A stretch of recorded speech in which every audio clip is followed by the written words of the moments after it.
So, my name's Dave Norton. I own my own company, advisory company, but I'm also an advisor to CISQ. And I'm currently on a barge in the middle of the Thames. Bit of an unusual problem. I don't have issues with broadband or anything. I currently have issues with seagulls flying in and out of my boat. So if you hear a sudden strange noise, it's a seagull.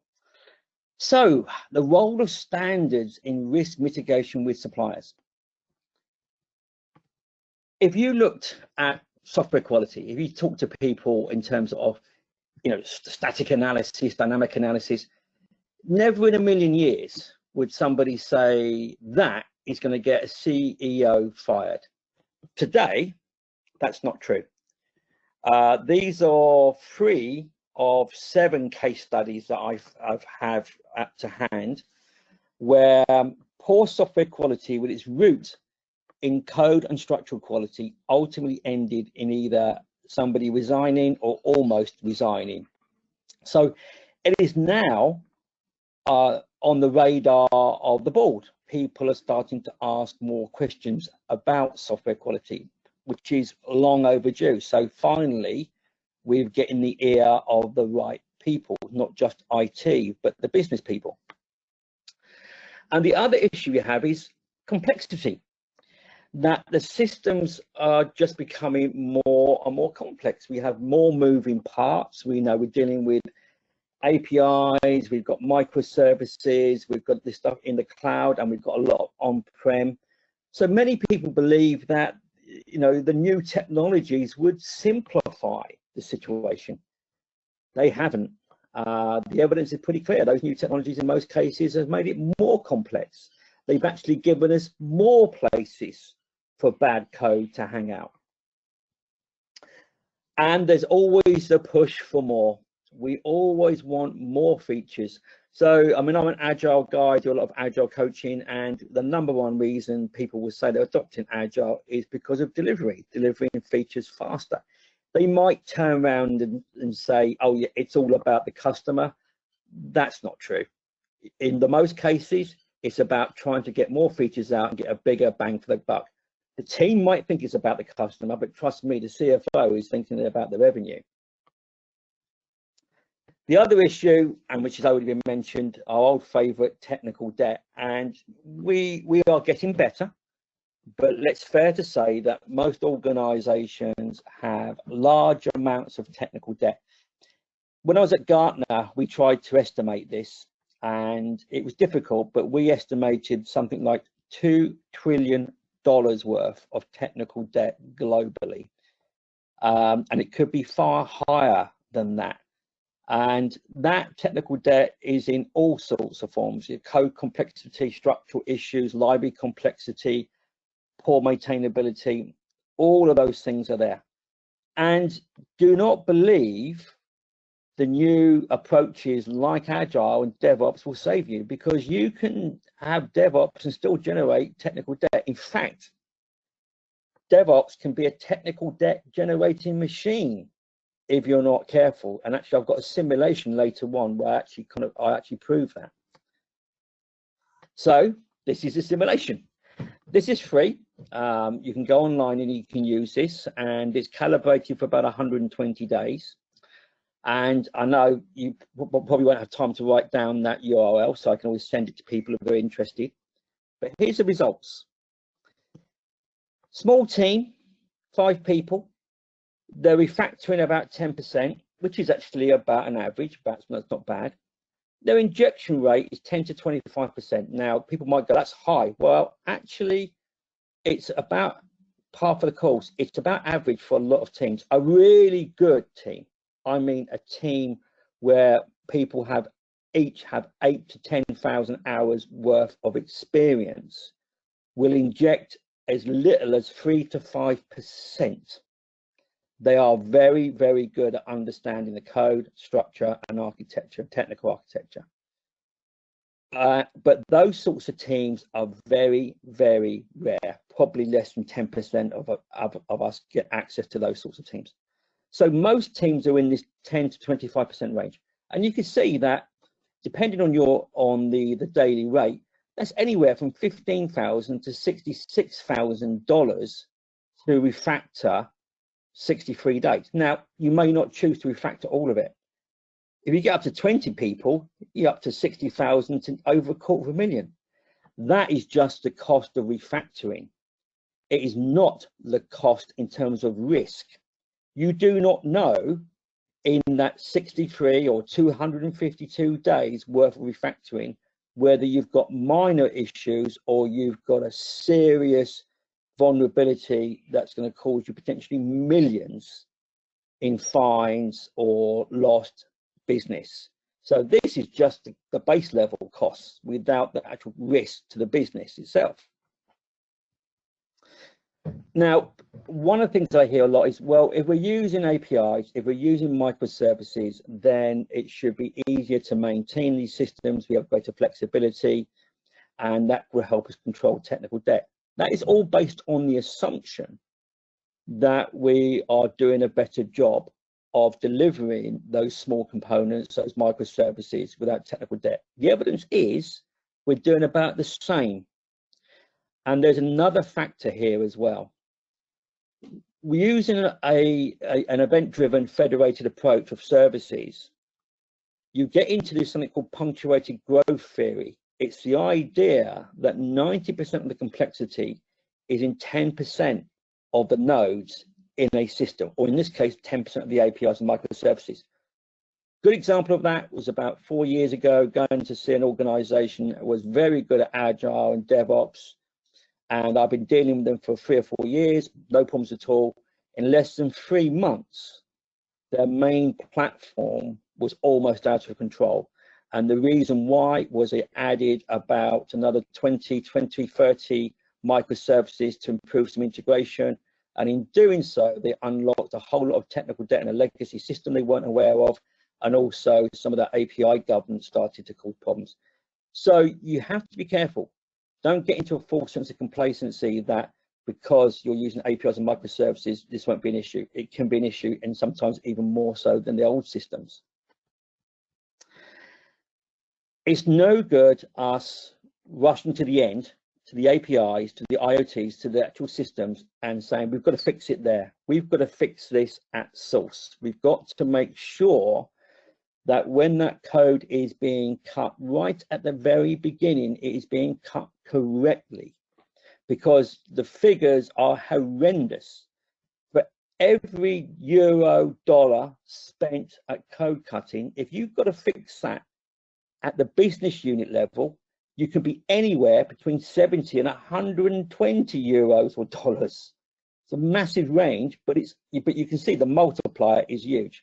So it's fair to say the most conservative figure will be a ratio of 1 to 60, and the worst figure will be a ratio of 1 to 120. So we want to make sure our suppliers are building that quality in from the get-go. The good news is suppliers are willing to do that, not just because they're being nice, it's because they see it as a way of winning business. If you are a systems integrator, if you are an outsourcer and you have a reputation for delivering using Agile and DevOps practices, but also with quality and low risk, you can win more business, especially as the system integrators are also now losing business to things like SaaS models and packages. They're trying to compete any way they can. So this is an opportunity. This is an opportunity for you to work with your suppliers, and knowing you've got some flexibility here, because as suppliers are quite often more willing to do things now than they were maybe 10, 15 years ago. So it's always going to be a balancing act between productivity and quality, and it's never perfect. The key thing here, though, is to make sure you have those dashboards, you have that feedback, so you can make sure that you're never over one side more than the other. So learning from other areas. If you look at the aerospace industry, if you look at the automotive industry, what do? They automate and they use standards.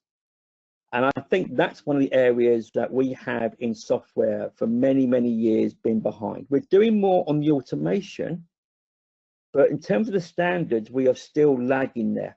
Now, as an exercise many years ago. I looked at building bridges, going back to the early iron bridges. One of my brothers is an engineer, and he said to me once, how comes you software guys can't get it right when we can, you know, build iron bridges going back 150 years or longer? Well, I did some research. Over half of the iron bridges built in the UK in the first 50 years of iron bridge building collapsed. The difference is they took the iron and used it somewhere else. So there wasn't large amounts of rotting iron everywhere to show that things were bad. It was cleared up. Looking further, what did the bridge building engineers do? They started to focus on standards. They started to look at standards for iron. They started to look at standards for the amount of stress that iron can take. And if you look at any industry, you find eventually that there's a need for standards, because that industry matures and those standards ensure best practice. Because that's what we really need to think is standards are not a negative. They're not something that I have to do. Standards are best practice. They are empirically and scientifically drawn up based on experience that allows us to say, if you follow that standard, good things happen and bad things do not. Importantly though, automation.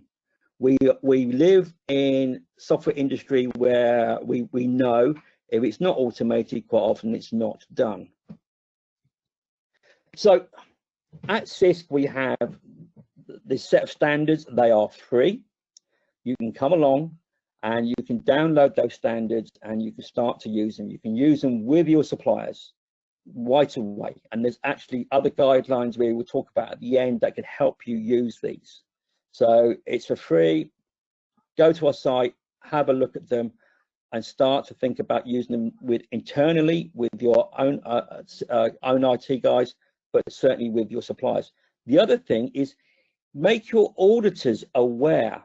If you speak to your auditors about the use of these standards, you'll find in many instances, for example, today with PwC, that the auditors are aware or willing to learn about those standards, and that can then help lower the burden of your auditing, because you're auditing against a known standard through your enterprise and to your suppliers.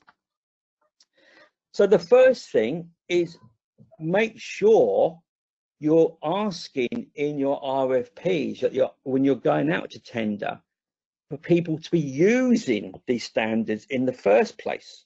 So it's no surprise if people aren't using them if you're not asking them. So when you're putting a proposal out, say, are you compliant to the CIS standards in terms of structural quality? Because that's what we want you to do. And here's one example from the GSA, a very large organization. And they, I'm pleased to say, have been using our standards for some time, very successfully.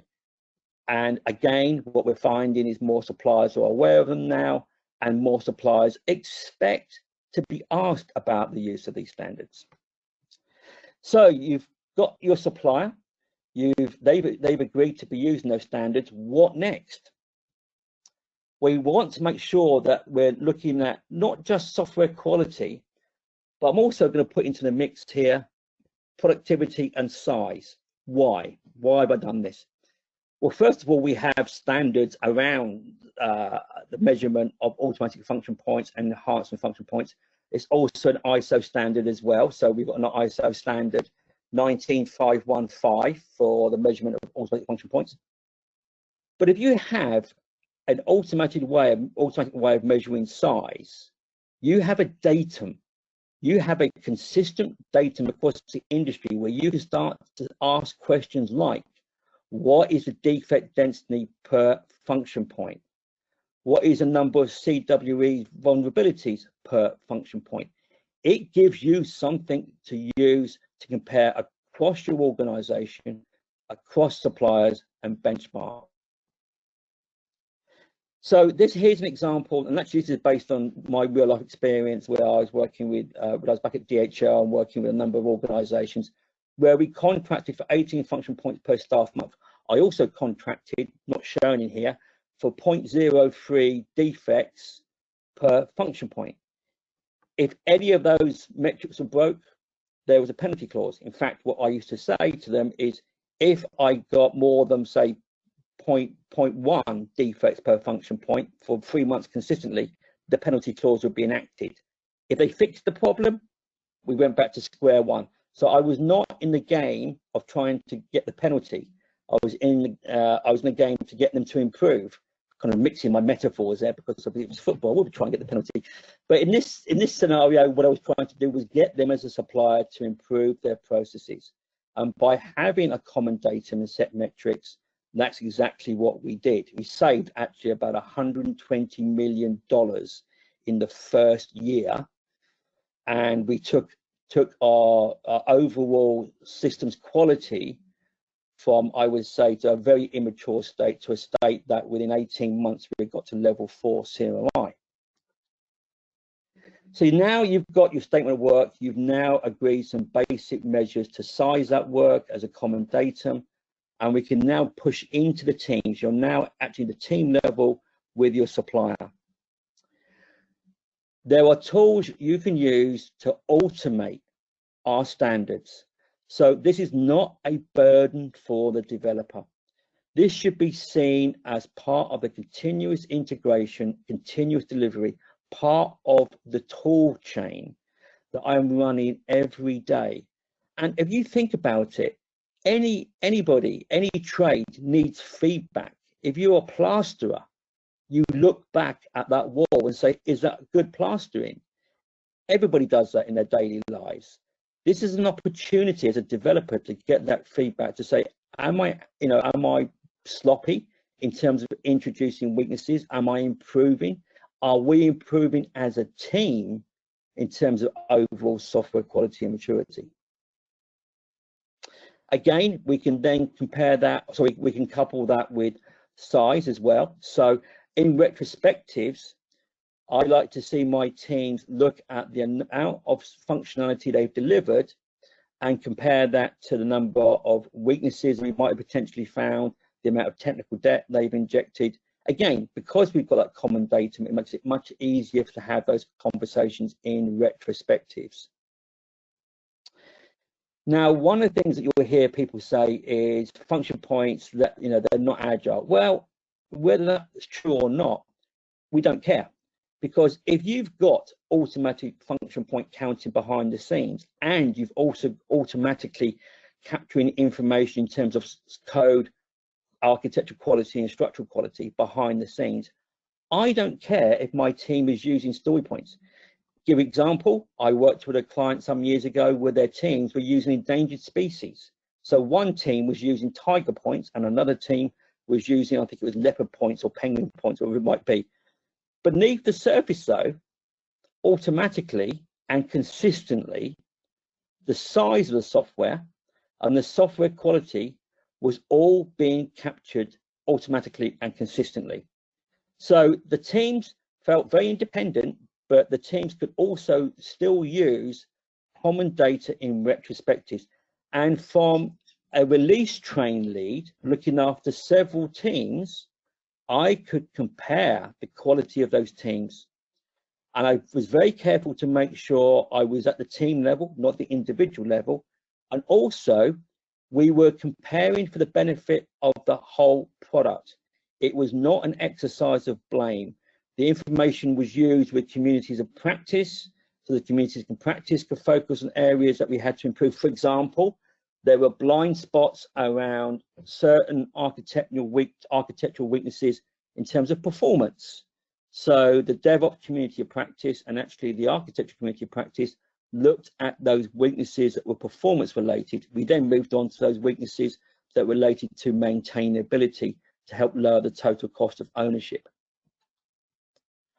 So now we've got our teams, they've got that dashboards they can look at from an individual and team level. And we're getting to the end now where we can say we've got this richness of information around security, reliability, performance, maintainability, technical debt. And this is where I'm going to repeat my mantra. These are functional. If anybody says to you these are non-functional, please remind them the second most common reason somebody would delete an app from their phone, number one, is it's the wrong app. The second most common reason is performance.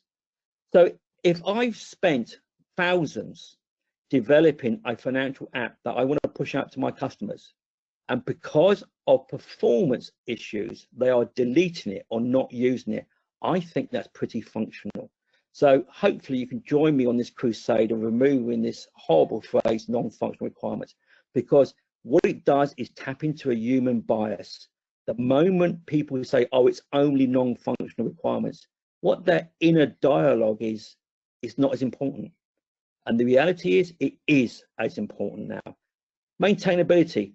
If you think from the business perspective that only on average 8 to 16% of CapEx is on the initial features, the remainder 92 or 84% is in the operational aspects, then maintainability suddenly becomes much more important, because that's where the vast amount of the money is going to go on that system for the next 5, 10, 15 or 20 years or so.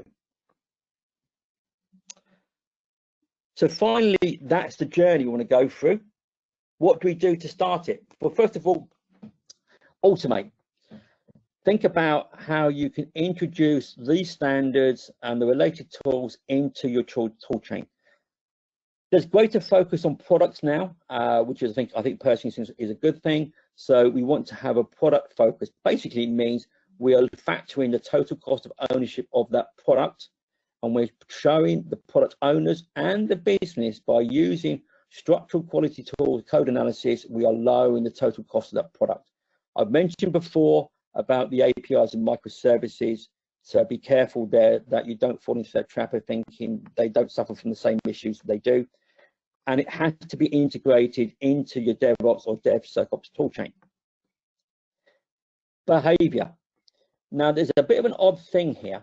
If you say to a team, especially in the Agile DevOps world, would you consider not doing test-driven development? They would go, no, it's one of the things we must do as an Agile team. If you said to them, would you consider not doing continuous integration? No, we must do CI. But if you said, would you consider not doing static or dynamic analysis? The answer might be yes. There is a blind spot when it comes to dynamic or static analysis and analysis generally of code.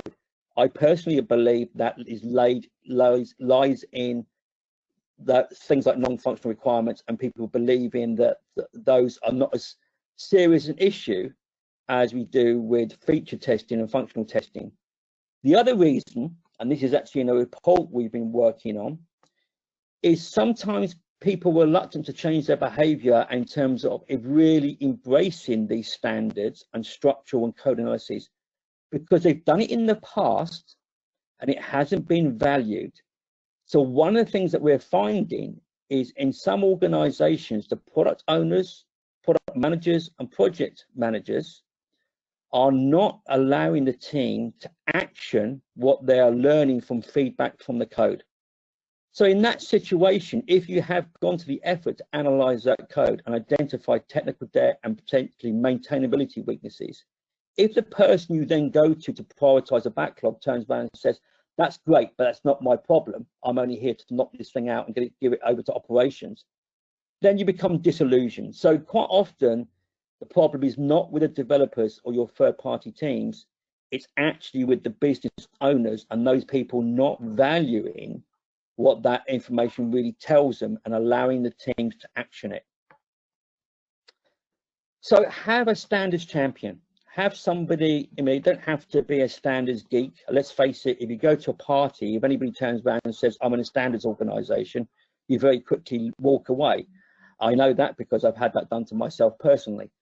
So what you want to make sure is there is somebody who does understand the standards, but more importantly, they understand the value to the teams. Make sure it's in your engineering value streams, embedded. Have the dashboards, but the golden rule is every dashboard must tell a story I'm interested in.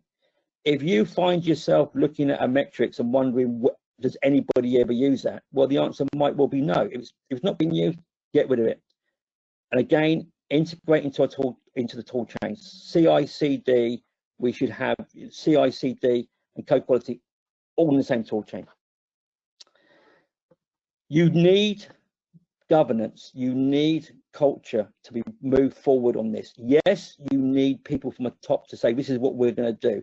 You need top-down commitment to do this, but you need bottom-up grassroots to really make it happen. So things like community of practice are a really good way to get people to think about their code quality issues. And again, with the tool chains, if you've got a tool chain team, they can be evangelizing the use of code quality within that tool chain. In fact, one of my clients in the government sector, one of their tool chains teams is actually very, very good at convincing reluctant teams, quite often reluctant individuals, the benefits of having these standards in the tool chain. Interesting enough, 9 times out of 10, they find the struggle with some of the older developers, and older as in terms of they've been running without these tools for so many years, they feel they don't need them. But when you explain and when they are honest about the complexities, they do admit there is value in those tools.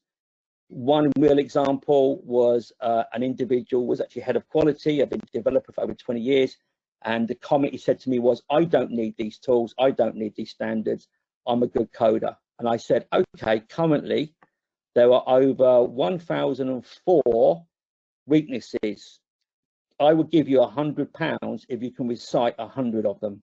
And he laughed. And I said, no, here's £100. Well, that wasn't it. I would have to go to the bank to get it. But I said, if you can have it. He got about 6 or 7. I said, right, there you go. And you know your stuff, and you can think about 6 or 7. So he eventually admitted there is value in having these standards and actually having them built in to the overall tool chain. This is one of my favorite things, autonomy. We live in a world where organizations are flattening their governance structures, and that's great. I'm all for that. But at the same time, not all the teams are equal. So you can't just wave a magic wand and say, you know what, every single team or every single my suppliers team has full autonomy. They have to earn it. So if you've got a team that keeps technical debt low, has consistent adherence to coding practices, has a stable environment, low level of incidents, you give them greater autonomy, you give them greater freedom. And likewise, if you've got a team where they're still struggling with technical debt, they are still consistently finding issues with static analysis, well, you'll be a fool to give that team the same level of autonomy. To say you can release when you want to with minimal checks from operations, because they're not there yet. They're not at that level of maturity. So this is a little bit of gamification, but it's safeguarding yourself. The other thing is for your suppliers. If your supplier can show you their teams are a high level of maturity, then that gives them an advantage.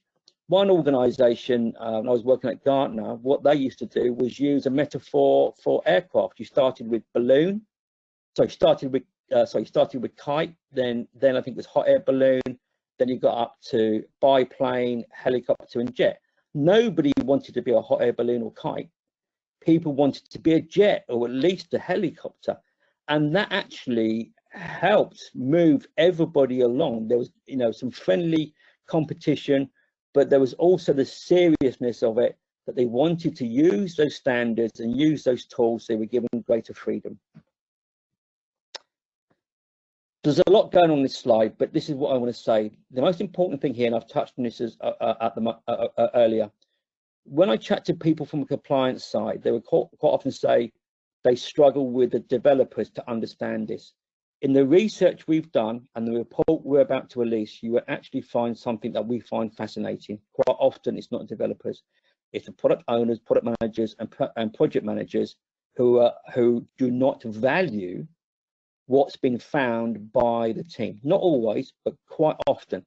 So from a compliance perspective, and also from a security architecture perspective, you might be facing, or you might be trying to educate the wrong individuals.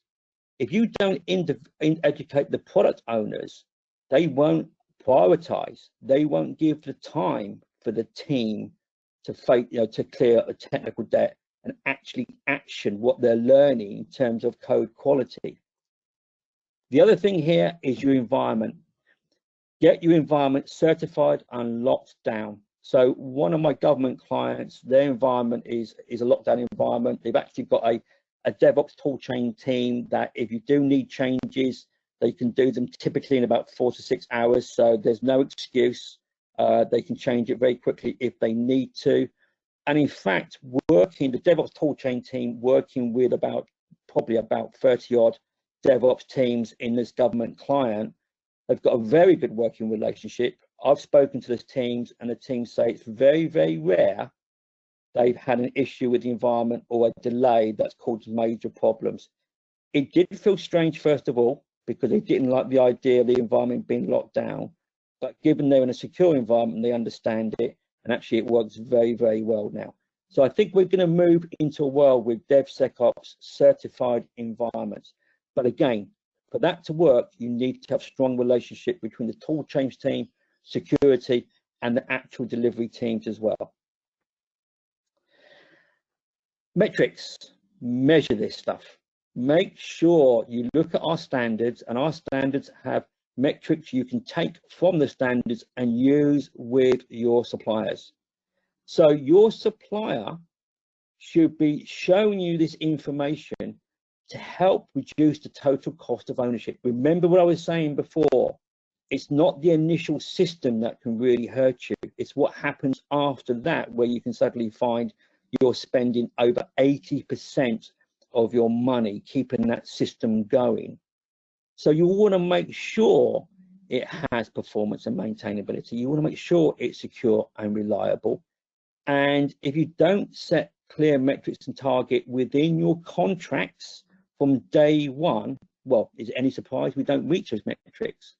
So you need to have a discussion about them, but more importantly, they need to be enshrined in your contracts and the supplier needs to be working to them. So build the standards into the contracts, mentioned this one before. And also, how do you start working with your suppliers? Well, first of all, just make them aware that you want to be using these standards. Put them into the RFPs, embed them into your SLAs, make sure that they're related to statements of work, and then make sure you have the related scorecards and dashboards. But you can grow into this. You don't have to do it all at day one. But what I would say is the minimum that you want to get to in terms of maturity is that statements of work are being delivered against agreed standards, that you have a recognized dashboard to make sure you can see continuously, not once every 3 months, not once every 6 months, when you as the client want to look at those dashboards to make sure they're 5 by 5 in terms of quality. Finally, it all has to be about the business. So we're not doing this for IT's sake. We're doing this to make sure we're improving the business outcomes. We must never lose sight of that. And how we can help you do that are the guidelines. So we talked about the standards, but there's also supporting guideline documents that will help you. I mean, these are actually contracting language, SLA language. You can cut and paste and use with your suppliers and also internally if you want to. That is there, that is free for you. So please come along, join us on this journey. We are so pleased that our time has come. It's taken 40 years, but we're finally getting there. There's a lot going on, other things going on in terms of things like model-based systems engineering that we're looking at as well. We've got other standards around requirements, and Bill Curtis is doing stuff around software, the SBOM, so software body of knowledge and things like that. So there's lots going on you can get involved with there. And with that, I will stop. So I have to go out of the thing to see if there's any questions. And Dave, it's Tracy. I'll just add for the attendees that we have on, you mentioned the contracting language and some of the other guidelines. There's a link in the chat box. It goes to our event page for today's event. It's on the CISQ website, and you'll find these guidelines. There's a resources section, and we've also posted the slides from today. So if you're looking for these, you can just pop right over. Okay.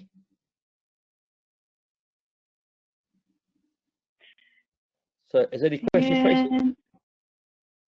Yeah, we do. We have a couple questions. Let's see. Dave, do you think DevOps helps or hurts resiliency?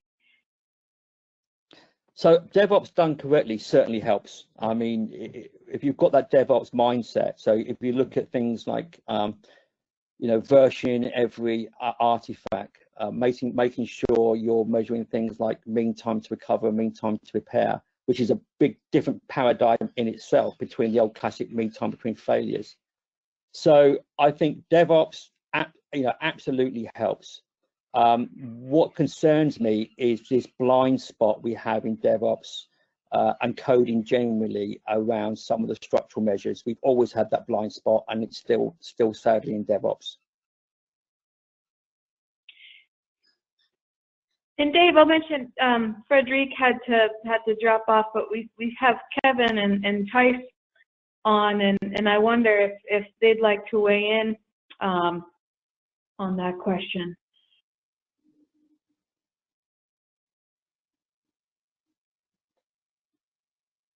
Hi guys. Yes. And so the question was around DevOps and if DevOps helps or hurts resilience. Yeah, it's Kevin. I agree with David. I think DevOps done correctly certainly will help, because absence of DevOps, probably releases are done in a way that could be less mature, and as such, you know, I know it's a hurdle we had to overcome, where release management often would be the thing that creates those bumps, but if done correctly, and you know, in combination with an agile approach, as mentioned throughout the day, you're doing, you know, small little incremental releases, so you need a strong, I think, DevOps in support of that. Otherwise, it could be very painful doing it otherwise. And I think it's worth being aware from a technical debt perspective that poor DevOps can inject you know, 3 times, 4 times more technical debt than waterfall. That sounds a little bit odd, but the reason is because you're doing these very short iterations, then it's not comparing like for like. If you've got 4 or 5 months of coding and you inject 10-15%, well, people say, well, isn't it the same that if you were doing the same with DevOps? No, because you get this punctuated growth effect that you don't get with waterfall. So if, you know, this is one of the things I think where when it comes to maturity, a lot of organizations, their DevOps teams, to be honest, are very low levels of maturity. And what keeps me up at night is, are those organizations generating more technical debt over the next 5 years than they did in the last 20 years?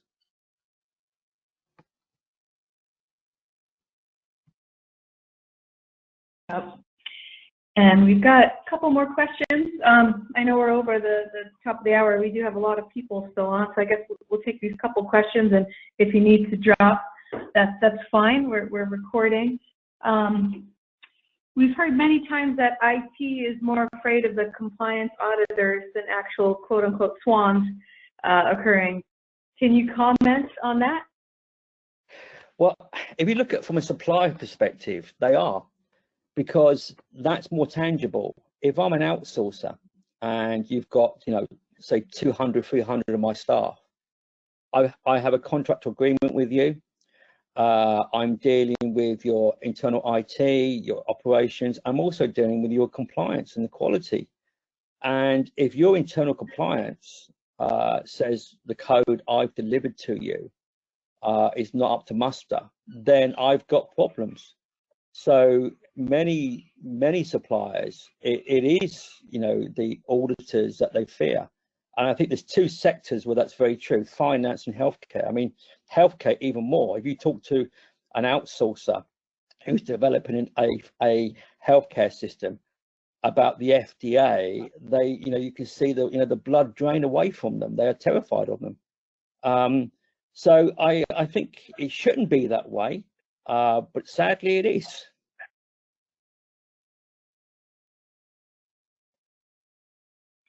Yeah, and a question from Bill Curtis. Is there a role for industry benchmarks when Agile teams are focused on measures calibrated to their own performance? So I think the benchmarking question is a really interesting one, because I think benchmarking is changing. And I've worked with organizations now where they are, I think a large telco, where they have, based in Northern Ireland, they use benchmarking, but they use it in a very interesting way. The teams own their own metrics. So team productivity, the quality metrics, the whole lot is owned by the teams. And it's not used for finger pointing. It's used at retrospectives, and it's used by the relevant communities of practice to improve the situation. If there is an issue that has been ongoing, so for example, it's an issue that might have appeared at 3 or 4 of the retrospectives, and they haven't been able to solve it, or it's been serious enough they think they need to escalate it, they elect to pass those metrics on to senior management. So that's quite an interesting situation, because they're using the benchmarks internally to improve the overall release trains and across the different teams, but they feel they have very strong ownership of those metrics. When benchmarks are used across suppliers, I think that is different. I think that's a different situation where that's more traditional, where a client will go out and benchmark. Myself, for example, I remember going probably about 15 years ago, going to India and benchmarking 15 different companies. And I was benchmarking very early, actually one company that was doing Scrum, and there was only about 50 people in the entire company, model-based companies and traditional companies. And the exercise was to benchmark them to find out which methods to back, and we actually backed model-based and Scrum in the end. So I think in where you're dealing with suppliers, it is still more traditional use of the benchmarking. But what I think is important though is as more and more people are using standard CISQ standards in terms of quality, it gives us a new vector. It gives us a new view to benchmark on, because previously it was very hard to benchmark around security, benchmark around system quality generally. But hopefully, as more data is being gathered, and that's happening now, you will be able to look at your teams, or you look at your supplier and say not only how much productivity, but also from a consistent perspective, independently ask, how good are they really from a security perspective? How good are they really from an overall performance and total cost of ownership perspective? Yep. And there's another question here for you, Dave, asking if you have any case study material on engaging product owners. I'm working on a model where higher quality lends itself to compliance, because compliance is a requirement, just like business requirements. And we often run into development and product owners undermining this, and then the quality organization out of sync as well. A case study would be great to share with these disparate groups. There's one, if you can contact us, there's one I can write up. This is true, I can't give the name, but you might guess who it might be. This bank, UK, quite large, was paying on average £800,000 per incident to report to the FCA. And they were developing a new share trading system. They had multiple product owners and a product manager. There was reluctance to spend the time on performance issues. There was certainly reluctance to spend the time on some of the issues in terms of technical debt reduction. And there have been issues with the first, actually there have been issues from day one with the first MVP. And they were now over a year into this journey. It got to the CIO, and then it eventually got to a board member who said, what's going on with that platform? It's appearing too often on the GRC dashboard. So what he did was he went down to see the product team, and he then said, could one of you put your hand up who wants to come to a meeting next week in the city? They're actually in the city already. And they were all like, brilliant. So the hands went up and he randomly picked one. So, right, you're going along with the head of the compliance tomorrow, next week, to sit in a meeting to explain why we had this outage of your platform. By the way, that meeting cost me £800,000. There'll be a discussion about the fine as well. Just be quiet when that bit's going on, but I just want you to hear about what's going on. The poor individual was terrified, and they suddenly realized that the CIO had had enough.